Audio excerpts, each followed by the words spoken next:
that during that visit that I had to deal with your husband, that I had to hear all of the abuse stories. The fact that you chose to stay with him multiple times. It's not a choice. It absolutely is a choice. No, you don't understand what it's like to be in a relationship like that. I couldn't get myself out of it. Even counseling, I couldn't get myself to just go. I couldn't. So I didn't know. Choice. That was you choosing. It's not a choice. Absolutely it was. It was being pushed down to the ground so far that I didn't have any confidence in myself. There is such a thing as a battered wife syndrome here, where what seems like an easy choice gets to a point where it's not an easy choice.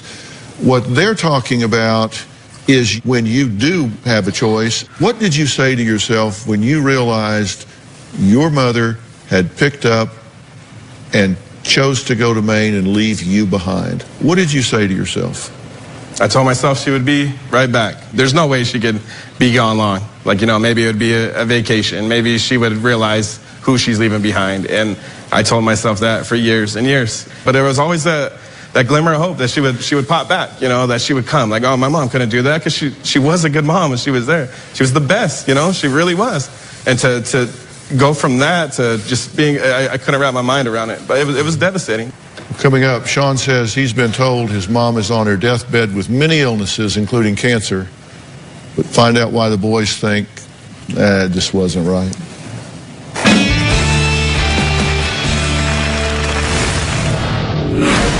Did you pull up on the lawn to fight his fiance?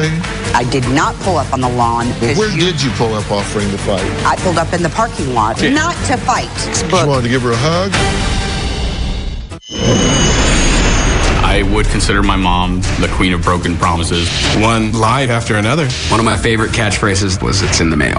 The "it's in the mail" phrase was definitely something that we associated with disappointment and pain.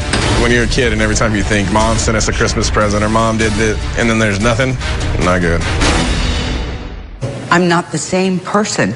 Did I not make plans to come out this summer? Did you come? I was told that if I came, I wasn't allowed to see your children or your children. That was brought up, and I never got a response back from Sean. I did not come because I had no one to visit. That's a run-on sentence. Did you come? I did not come. Period. That's the end of the sentence. Now, you can make another sentence, but that's the end of that sentence. That's the end of that You said you were coming in June. Did you come? No. You don't get it. I made plans to come. I was told not to come. I was told not to come. I never told you not to come either. Your messages from your ex-wife were that we decided this was not a healthy situation. Don't worry about coming. Well, speaking of spouses, did you pull up on the lawn, blowing the horn, offering to fight with his fiance? I did not pull up on the lawn.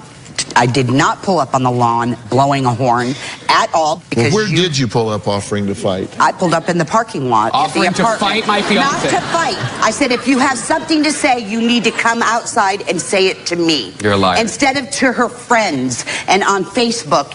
You wanted to give her a hug or what? Probably in the end, yes. I wanted to apologize for the way I maybe had previously sent a text message and it was not the correct thing to say at the time. But it had gone, I'm not going to say but, it's gone both ways. Did you wheel up over there and say, come out and say that to my face instead of your friends on Facebook? Is that part of it accurate? That is accurate. Okay, and what you're wanting me to believe is that was just so you could clear it up and give her a hug. No, you asked me, would I give her a hug? I said, probably yes. I would probably end up giving her a hug in the end because I wanted to apologize for my actions. So that's why you wheeled up over there and said, come out, come outside. In the beginning, come I was outside upset. And tell me that. In the beginning, I was mad. Okay, then your response is disingenuous, and that's what they're throwing the flag on.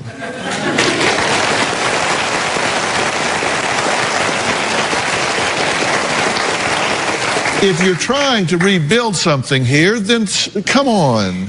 I'm not the only one that's tearing it apart.